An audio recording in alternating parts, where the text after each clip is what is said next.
सुपौल से हमारे संवाददाता मोहम्मद नजीर आलम का रिपोर्ट। 2024 में नरेंद्र मोदी ही फिर प्रधानमंत्री बनेंगे, शाहनवाज हुसैन। दो राज्यों में जहां चुनाव हो गई है और राजस्थान में चुनाव होने वाले हैं, तीनों में भाजपा को स्पष्ट बहुमत मिलेगी और भाजपा की सरकार बनेगी। यह बात भाजपा के राष्ट्रीय प्रवक्ता सह पूर्व मंत्री शाहनवाज हुसैन ने कहा। आज सुपौल पहुंचे शाहनवाज हुसैन ने कहा कि 2024 में नरेंद्र मोदी फिर पीएम बनेंगे। कहा कि बिहार में भी अब भाजपा से ही लोगों को आस है। पिछड़े समाज के नेताओं को मुख्यमंत्री बनाने में बीजेपी का योगदान रहा है। पिछड़ों की आवाज है भाजपा और अति पिछड़ा तो देश के प्रधानमंत्री है। वहीं उन्होंने कहा कि इंडियन टीम वर्ल्ड कप का फाइनल नहीं जीत पाई, जिसका दुख हुआ। कहा कि छठ के मौके पर विभिन्न छठ घाटों पर लोग टीवी स्क्रीन लगाकर धर्म और देश दोनों को एक नज़र से देख रहे थे।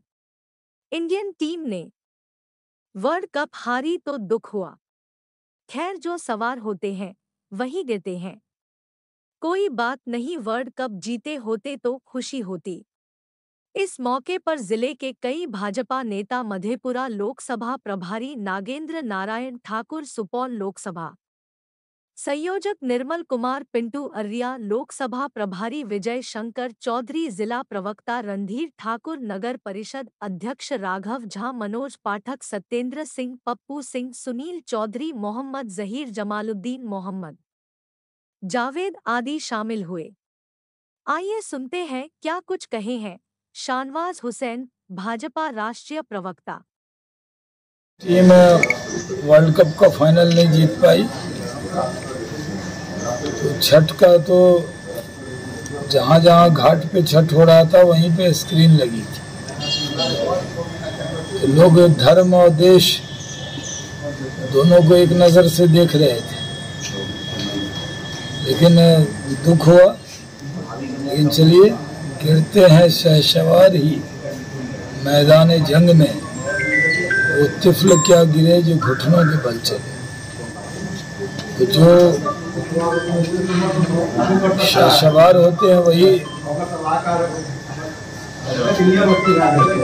मैदान में गिरते हैं। कल जीते होते तो बहुत अच्छा होता। आज छठ पे मैं शायद बहुत साल बाद भागलपुर के नाम सुपौल आया।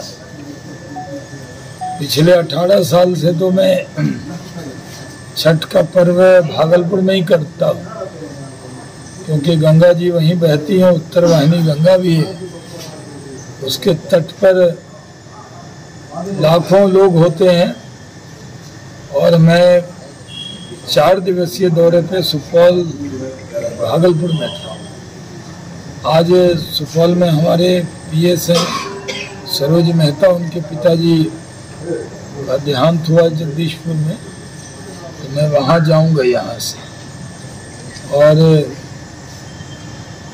आपको सबको, सुपौल वासियों को छठ की बहुत शुभकामना देता हूँ। और कुछ पूछे, मैंने खुद ही, मैं भी हाउस में बैठा था और अगली पंक्ति में ही बैठे थे, तो ये सब जो बयान आया है वो दुखद है। अब उन्होंने माफ़ी मांग ली है, बुजुर्ग आदमी है, और मैंने तो उनके साथ मंत्रिमंडल में भी काम किया है, इसलिए इस विषय पर जो कहा गया है वो कहा गया है।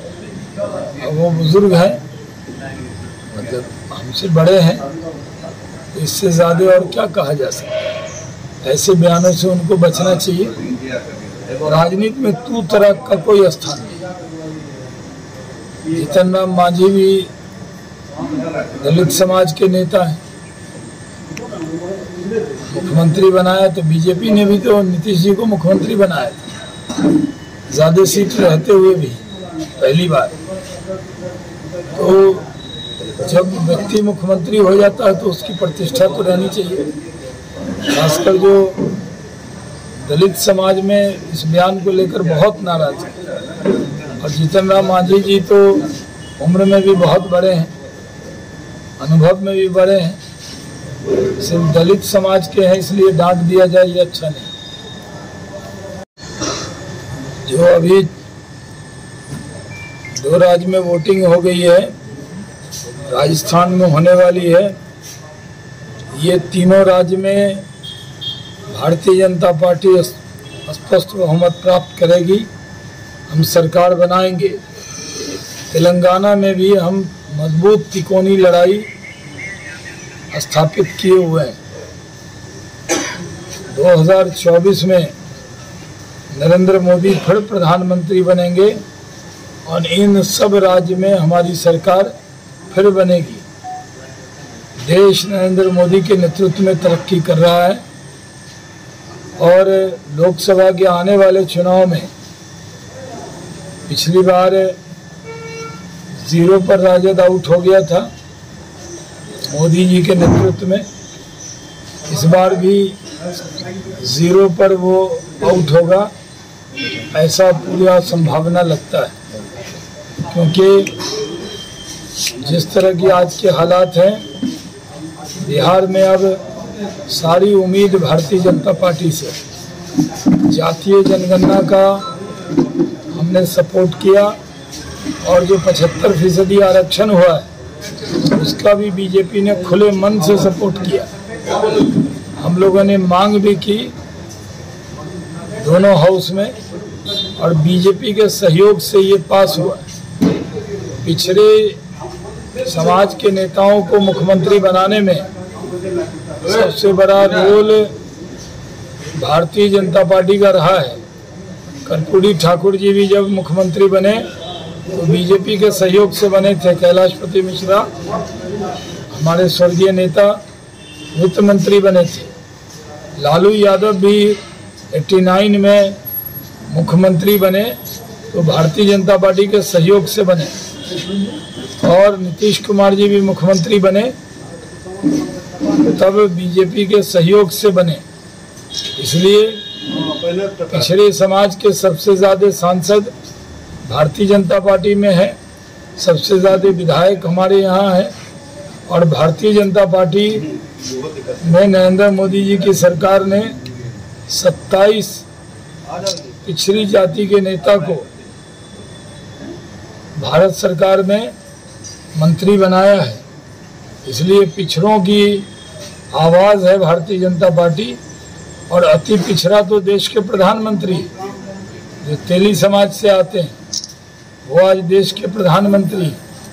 तो जो गरीब का वोट है, जो पिछड़ा अति पिछड़ा का वोट है, अब वो राजद या जदयू की जागीर नहीं है, वो नरेंद्र मोदी के साथ है। और पिछली बार भी लोकसभा के चुनाव में पिछड़े अति पिछड़े ने नरेंद्र मोदी जी को प्रधानमंत्री बनाने में सहयोग किया था और अब भी सहयोग करेंगे।